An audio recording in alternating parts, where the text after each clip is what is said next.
Vous êtes sur Radio Prague International, à l'écoute du programme francophone diffusé depuis la capitale tchèque. Dobrý den, bonjour à toutes et à tous et merci d'être fidèles à l'écoute de l'actualité tchèque en français sur Radio Prague International. Au sommaire de cette actualité en ce début de semaine, de la politique et plus particulièrement la politique étrangère plus pragmatique que le gouvernement tchèque et son Premier ministre Andrej Babiš entend mener. Plus d'explications dans quelques instants. Nous reviendrons aussi sur la tenue prochaine du congrès des Allemands des Sudètes, un congrès qui doit se tenir à Brno et qui ravive une mémoire toujours très à vif. Enfin, succès tchèque pour un jeu vidéo avec Kingdom Come Deliverance 2 récompensé au BAFTA Games Awards. Voilà pour le programme de ce lundi. Mais on commence avec le Flash Info préparé et présenté par Alexis Rosenzweig. Très bonne écoute de Radio Prague International. Les informations. Selon le Premier ministre tchèque Andrej Babiš, la République tchèque devrait rejoindre le projet de dissuasion avancée de la France, présenté en mars dernier par le président français Emmanuel Macron. Le chef du gouvernement tchèque l'a annoncé dimanche sur les réseaux sociaux, sans pour autant préciser la forme que prendrait cette participation. Je souhaite m'associer à l'initiative d'Emmanuel Macron qui a prononcé un excellent discours sur la dissuasion nucléaire, car nous devons bien sûr avoir des alliés en Europe et la France est un allié idéal pour nous, estime le Premier ministre tchèque. Le ministre des Affaires étrangères Petr Matčinka a déclaré à ce propos en mars dernier que la Tchéquie ne disposait pas d'armes nucléaires et n'avait par conséquent nulle part où se joindre. Pour sa part, le vice-président du mouvement ANO, Radek Vondracek, a ajouté qu'il préférait le parapluie nucléaire américain. En revanche, le président de la République Petr Pavel et l'ancien ministre des Affaires étrangères Jan Lipavský ont toutefois recommandé le mois dernier au gouvernement d'entamer des consultations à ce sujet avec les partenaires français. Le gouvernement mènera une politique étrangère pragmatique et non une politique fondée sur des valeurs, a déclaré dimanche le Premier ministre Andrej Babiš. Il s'est exprimé ainsi sur les réseaux sociaux à propos de la décision du gouvernement de ne pas mettre à la disposition du président du Sénat, Miloš Vystrčil, de l'opposition, l'avion gouvernemental pour son voyage prévu à Taïwan, où il doit accompagner fin mai, début juin, une délégation de chefs d'entreprise. La position du gouvernement a été critiquée par les représentants de l'opposition. Nous mènerons une politique étrangère pragmatique. Je me rendrai moi-même en Azerbaïdjan, au Kazakhstan et en Ouzbékistan, et non pas la politique de valeur qui n'a pratiquement rien apporté à la Tchéquie, si ce n'est nuire à nos entreprises. C'est ce qu'a déclaré Andrej Babiš en faisant une allusion au soutien apporté à Taïwan par le précédent gouvernement tchèque. Littérature, intitulée Mariborska hypnosa, l'hypnose de Maribor. Le roman de Dora Kapralova, auteure tchèque installée à Berlin, a remporté le prestigieux prix Magnesia Litera du livre de l'année 2025 lors d'une cérémonie qui s'est tenue ce week-end au Théâtre des États à Prague. Le livre a également été primé dans la catégorie de la prose. Selon le jury, l'écrivaine utilise des techniques proches du réalisme magique pour raconter des histoires à la fois réelles et fictives dans ce guide hors du commun de la ville slovène de Maribor. On passe au sport avec du foot et l'entraîneur du club de Hradec Králové, David Horejš, qui a estimé que la qualification pour le groupe de barrage, les playoffs pour le titre, était un grand succès pour le club et pour toute la région de Hradec Králové. Lors de la conférence de presse après la victoire 2-1 dimanche contre le leader du championnat, le Slavia Prague, il a rappelé que ses joueurs avaient battu à domicile les 3 meilleures équipes du classement cette saison. Il a toutefois tempéré l'euphorie, estimant qu'une qualification pour les qualifications européennes restait encore un objectif très lointain. Hradec Králové est désormais 5e du classement provisoire du championnat, avec 3 points d'avance sur le Slovan Liberec et le Sigma Olomouc et 4 points de retard sur le Viktoria Plzeň. Un mot encore de politique pour vous dire que l'ancien Premier ministre Vladimír Špidla, qui fêtera ses 75 ans ce mercredi, dirige le projet de création d'un nouveau parti que d'anciens membres du Parti social-démocrate souhaitent présenter le 1er mai. L'historien de formation Vladimir Špidla a mené sa carrière politique jusqu'aux plus hautes fonctions, président de ce parti social-démocrate, et puis Premier ministre et commissaire européen. Monsieur Špidla fait partie des membres fondateurs du Parti social-démocrate restauré après l'effondrement du régime communiste. Un mot sur la météo comme d'habitude pour finir, et après la pluie de ce début de semaine, il continuera de pleuvoir en tout cas dans la matinée de ce mardi 21 avril à Prague, avant des belles éclaircies prévues pour l'après-midi et 15 degrés pour les maximales. Voilà pour l'essentiel des infos. Plus d'infos, français.radio.cz, et la suite de notre programme, c'est tout de suite maintenant en compagnie de Guillaume Narguet. Radio Prague International, le programme francophone.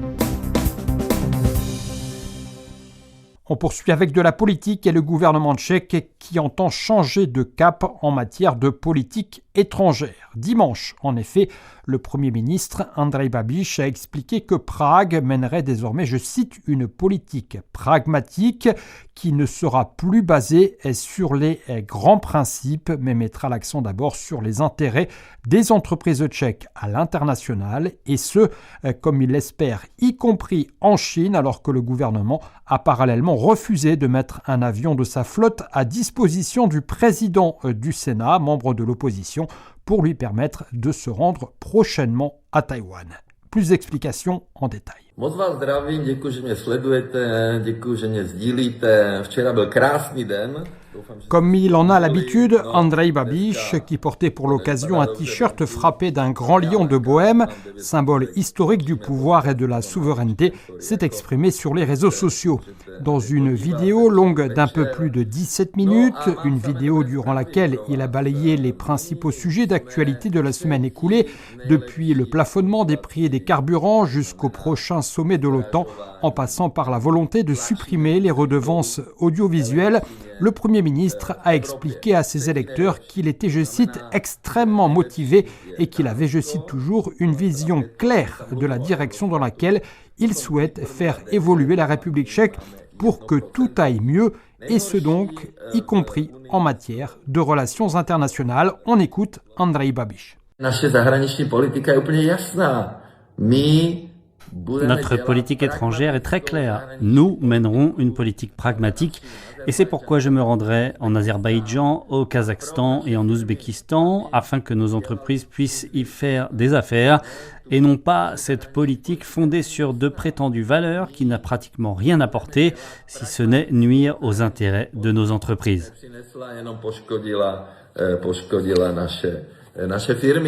Cette déclaration d'Andrej Babiš est intervenue après que son cabinet a refusé de mettre un avion à disposition du président du Sénat, Miloš Vystrčil, qui entend accompagner à Taïwan une délégation composée de représentants de diverses entreprises tchèques à la fin du mois de mai.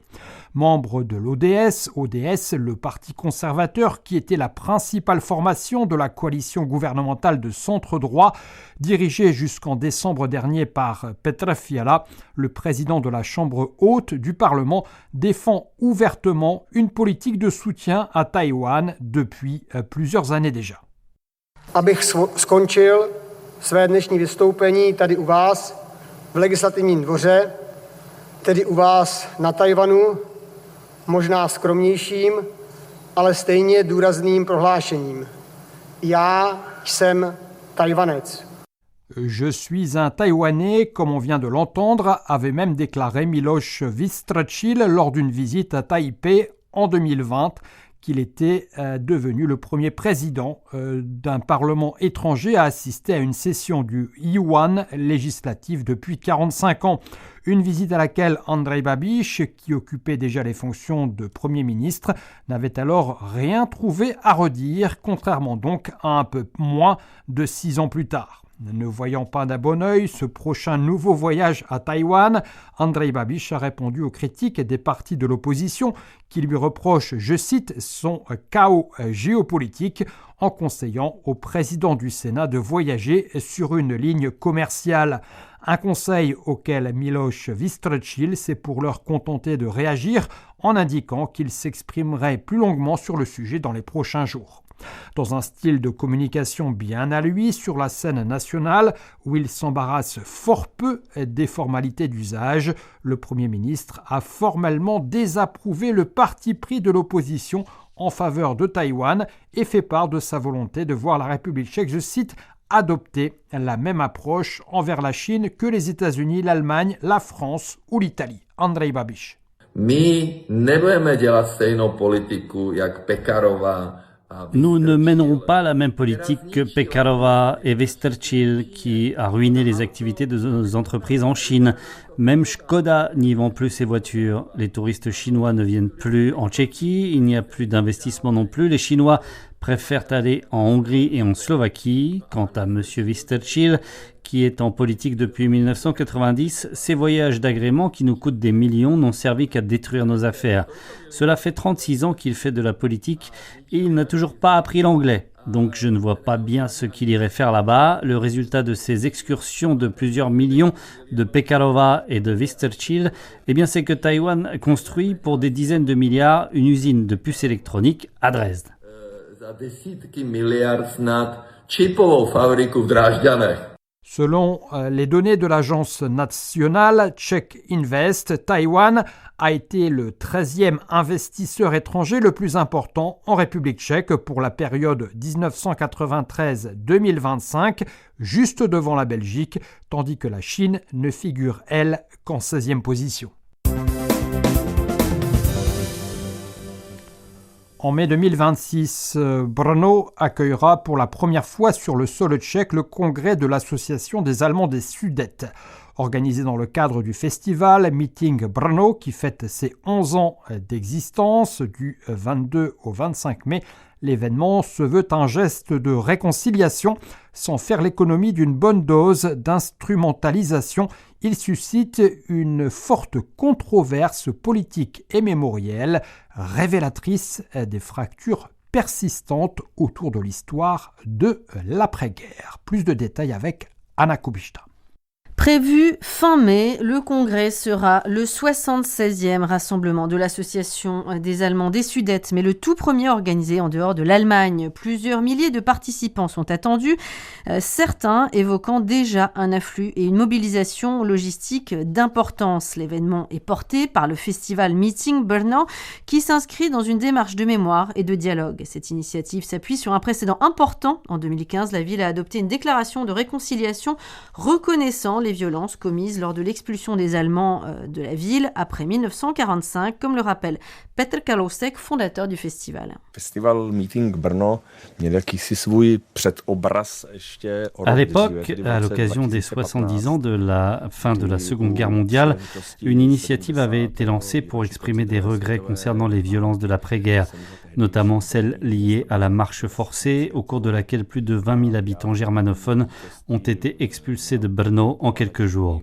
Cette commémoration a pris la forme d'une année de la réconciliation, rassemblant diverses initiatives et a abouti à l'adoption par la ville d'une déclaration officielle exprimant des regrets. À ce jour, Brno reste la seule ville de Tchéquie à avoir formulé une telle reconnaissance officielle.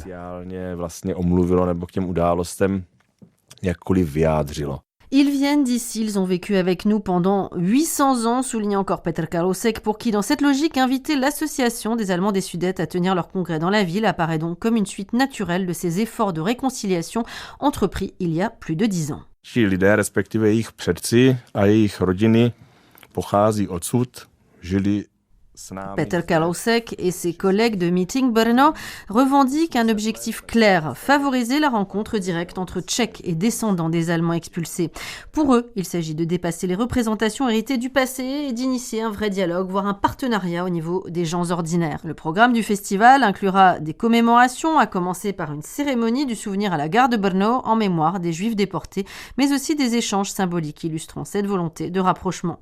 Mais cette démarche d'inviter l'association des anciens Allemands des Sudètes se heurte à une opposition virulente. À plusieurs reprises, des dizaines, voire des centaines de manifestants se sont rassemblés à Brno pour demander l'annulation du congrès. Certains slogans dénoncent une provocation ou une atteinte à la mémoire des victimes de la Seconde Guerre mondiale. D'autres accusent les organisateurs de relativiser les crimes nazis ou de rouvrir des revendications historiques liées au décret Beneš qui ont entériné l'expulsion des Allemands des Sudètes, mais aussi et surtout la confiscation de leurs biens après 1945. Le parti d'extrême droite, SPD de Tomio Okamura, membre de la coalition gouvernementale au pouvoir, s'est particulièrement mobilisé en lançant une pétition, en organisant des manifestations et en exigeant l'annulation du congrès. Une position qui cache toutefois un vrai paradoxe politique. Comme le souligne le journaliste Wojciech Berger du site Hlida Cipes, le observateur des relations tchéco-allemandes et des questions liées au néonazisme, le SPD entretient en effet des proximités avec l'AfD en Allemagne, une formation qui ne cache pas son orientation à l'extrême droite et connue pour son soutien à la mémoire des Allemands des Sudètes. Cette contradiction souligne à quel point la question est instrumentalisée de part et d'autre dans des logiques politiques opposées. À cet égard, il est toutefois notable que l'association des Allemands des Sudètes a pris ses distances avec l'AfD. Son principal représentant, Bernd Posselt, met régulièrement en garde contre le retour du nationalisme. Et l'association se présente aujourd'hui comme un acteur du dialogue européen et germano-tchèque en contradiction avec les positions de l'extrême droite allemande. En outre, l'association a modifié ses statuts en 2015 pour supprimer toute référence à des revendications territoriales ou à des réparations matérielles. La question d'un éventuel droit au retour a été totalement gommée, marquant une volonté claire de s'éloigner de positions auparavant bien plus revendicatives.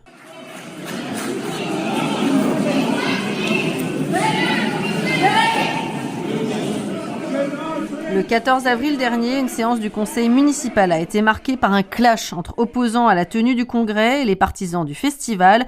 Insultes, accusations de honte ou de trahison et présence policière ont marqué les débats.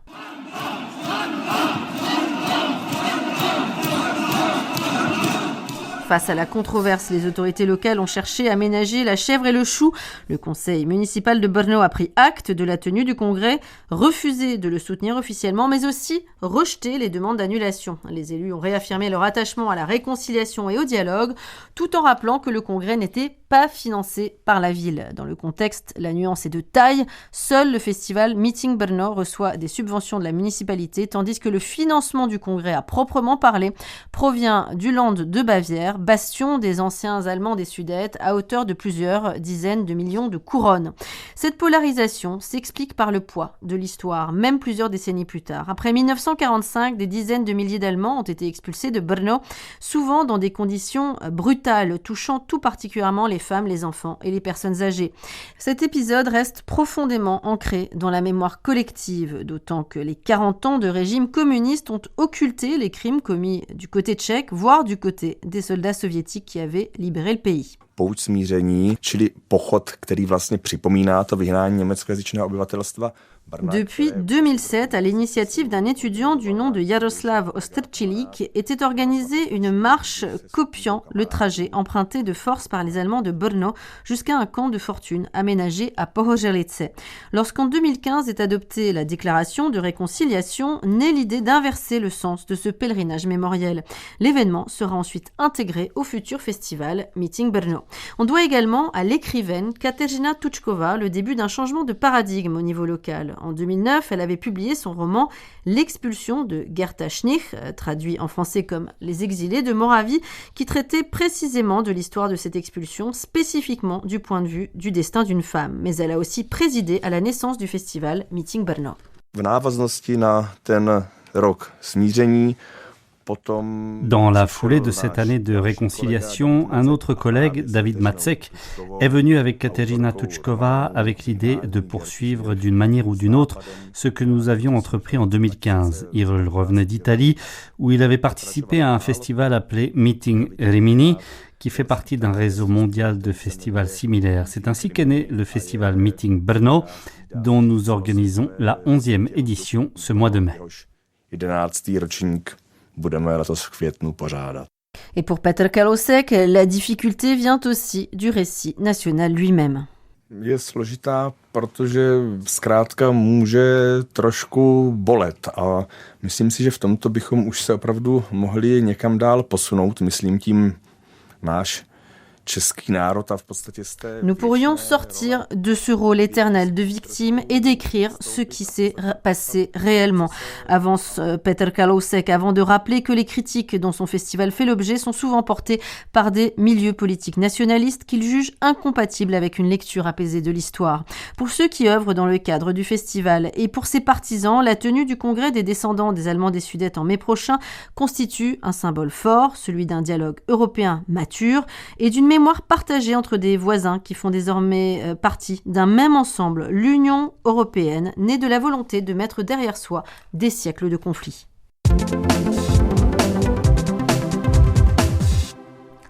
Vous êtes toujours à l'écoute de Radio Prague International. Le jeu vidéo tchèque Kingdom Come Deliverance 2 ou 2 qui plonge les joueurs dans la bohème du XVe siècle, a remporté un prix dans la catégorie narratif lors des BAFTA Games Awards 2026 à Londres vendredi dernier, un an après la sortie de son deuxième volet.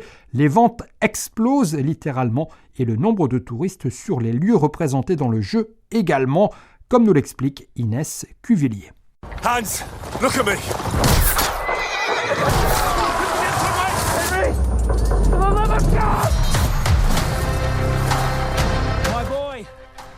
Kingdom Come Deliverance 2 est un jeu vidéo développé par le studio tchèque Warhorse en 2 volets.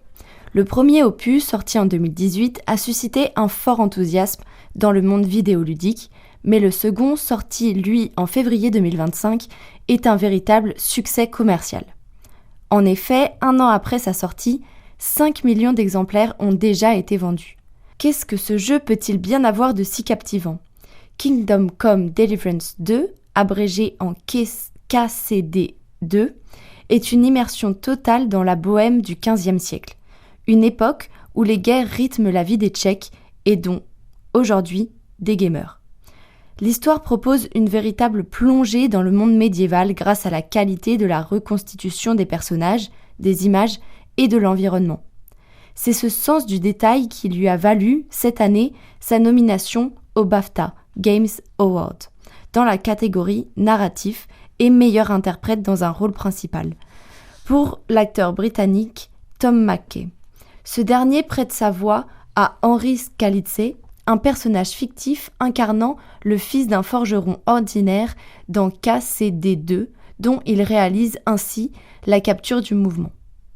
Le prix de l'Académie britannique des arts du cinéma et de la télévision est revenu au jeu tchèque dans la catégorie narratif.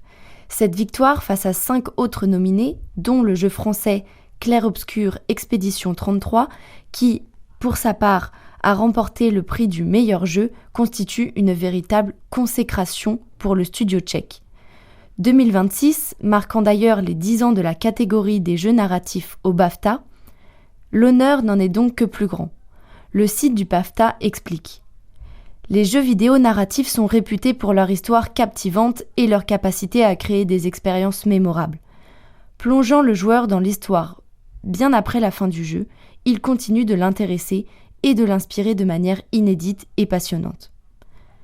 Ainsi, bien que le jury composé de 1400 experts n'ait pas accordé un second titre à KCD2, le jeu n'en tire que du positif. En effet, depuis sa nomination aux Game Awards, le jeu a vendu 131 000 copies complémentaires, et les ventes ne risquent pas de baisser après cette victoire.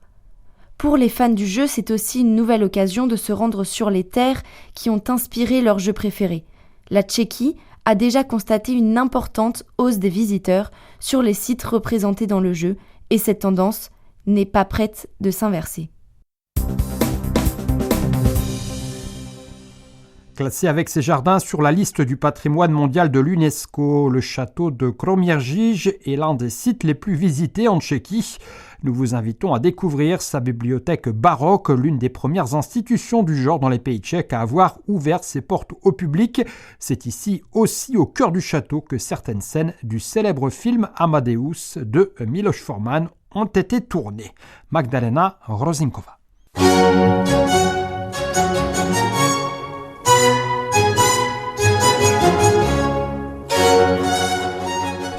Le palais épiscopal de Kroměříž est une ancienne résidence d'été des archevêques d'Olomouc. Il a été transformé dans le style néo-baroque après la guerre de 30 ans, lorsque les troupes suédoises ont détruit les deux villes Olomouc, centre religieux de la Moravie, et Kroměříž, à une quarantaine de kilomètres plus au sud. L'évêque Charles II de Liechtenstein-Kastelkorn a alors établi son siège au château de Kroměříž avant d'y fonder une bibliothèque en 1694, avec pour idée que celle-ci devienne le centre éducatif de tout le diocèse d'Olomouc, un centre ouvert au public. V této knihovně najdeme 25 000 knih, což je pouhý zlomek celkového počtu. Cette bibliothèque compte quelques 25 000 ouvrages qui ne représentent toutefois qu'une infime partie des 90 000 livres rédigés en 36 langues qui constituent le fond du château, explique notre guide Tomáš Kočař. Obory, které zde najdeme, je pedagogika, zeměpis, ale především teologie. Les domaines représentés ici sont la pédagogie, la géographie, mais surtout la théologie, ainsi que le droit et l'histoire. Mais nos collections ne manquent pas non plus de livres de cuisine, ni d'ouvrages de fiction, comme par exemple Babička de Božena Němcová. Tout le monde pense que le latin et l'allemand sont les langues les plus représentées. C'est vrai, mais on y trouve aussi des écrits en grec, en arabe, en hébreu, ainsi qu'en italien et en français. Pour des ouvrages en tchèque, il faut se rendre dans les salles plus récentes de la bibliothèque. Pokud byste chtěli najít nějakou tu češtinu, musíte jít do našich mladších knihoven. Car outre la bibliothèque baroque datant de la fin du XVIIe siècle, qui est appelée la vieille bibliothèque, Stará knihovna, on trouve également au palais épiscopal la bibliothèque dite nouvelle, Nová knihovna, fondée en 1869, ainsi qu'une bibliothèque forestière qui, elle, n'est toutefois pas ouverte au public, et enfin la plus récente de toutes, la bibliothèque du Trésor, ouverte en 1948. Parmi les livres les plus précieux qu'abrite le château morave figurent le Coran ainsi que la Bible du XIIIe siècle, richement illustrée, ainsi que le Sacramentaire de Kroměříž datant du IXe siècle. Exposés là, 4 globes historiques attirent immédiatement l'attention des visiteurs lorsqu'ils entrent dans la bibliothèque baroque. Ils nous viennent de Venise et des Pays-Bas. Co je zajímavé je, jak vlastně sem byly dovezeny. Byly to prázdné dřevěné koule. Ce qui est intéressant, c'est la façon dont ils sont arrivés ici, raconte Tomáš Kočař. Il s'agissait de boules de bois vides qui n'ont été recouvertes de papier qu'une fois à Kroměříž. Chaque paire comprend 2 types de globes, l'un astronomique et l'autre géographique. Na těch zeměpisných je právě úžasné pozorovat, jak vlastně jsme objevovali ten svět. Et sur ces globes géographiques, il est fascinant d'observer la manière dont on envisageait le monde à l'époque. Pour l'Amérique du Nord, par exemple, on voit que la péninsule californienne est représentée comme une île ou que la péninsule arabique est totalement disproportionnée par rapport à l'Afrique. A nebo že arabský poloostrov je naprosto disproporciální proti Africe. Par le passé, les archevêques et évêques accueillaient à Kroměříž de nombreux invités prestigieux. Les visiteurs du château peuvent y voir aujourd'hui encore différents cadeaux que ces hôtes ont apportés en Moravie, raconte Tomáš Kočař. Tak jeden z těch darů je například 300-kilová váza ze zeleného. L'un de ces cadeaux est par exemple un vase qui pèse au moins 300 kg. Il a été rapporté par le tsar russe Alexandre III qui a rencontré ici l'empereur autrichien François-Joseph Ier. Ce vase est l'un des rares objets d'art exposés au château qu'on ne déplace jamais. Le tsar nous a également apporté son portrait, tandis que François-Joseph Ier et son épouse Sissi nous ont apporté leur portrait de mariage datant de 1854. Après avoir visité les salles de bibliothèque et les salles cérémoniales, les touristes qui se rendent dans la pittoresque ville morave de Kroměříž ne devraient pas manquer de découvrir la galerie du palais épiscopal où est exposé entre autres l'un des tableaux les plus précieux qui se trouve sur le territoire tchèque, à savoir le supplice de Marsyas peint par Titien.